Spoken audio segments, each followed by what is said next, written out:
മാരുതി, അതുപോലെ Toyota, Skoda, Fox wagon ഇത്തരം ബ്രാൻഡുകളൊക്കെ ഒരേ വാഹനങ്ങൾ രണ്ട് ബ്രാൻഡിങ്ങിൽ രണ്ട് പേരിൽ ഇറക്കാറുണ്ട്. അപ്പോൾ അത്തരം വാഹനങ്ങൾ 2025 എത്രത്തോളം വിറ്റു എന്നതാണ് നമ്മൾ നോക്കാൻ പോകുന്നത്. ആകെ മൊത്തം 2025 1,72,000 യൂണിറ്റ്സ് ബലേനോ വിറ്റപ്പോൾ 54,000 യൂണിറ്റാണ് ഗ്ലാൻസ വിറ്റിരിക്കുന്നത്. 1,79,000 യൂണിറ്റ്സ് നമ്മൾ ഫ്രോൺസ് വിറ്റപ്പോൾ 36,000 യൂണിറ്റ്സ് ആണ് ടൈസർ വിറ്റിരിക്കുന്നത്. അതുപോലെ 1,72,000 കൂടുതൽ യൂണിറ്റ്സ് ആണ് നമ്മുടെ എർട്ടിക. റൂമിയോൺ ടൊയോട്ട സെൽ ചെയ്തിരിക്കുന്നത് വെറും 20,000 യൂണിറ്റ്സുമാണ്.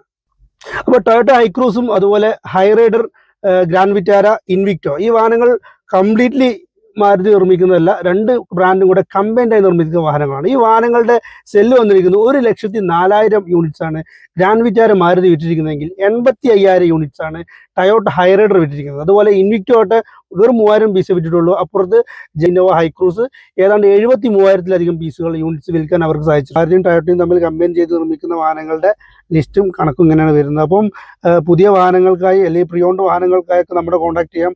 Okay, thank you.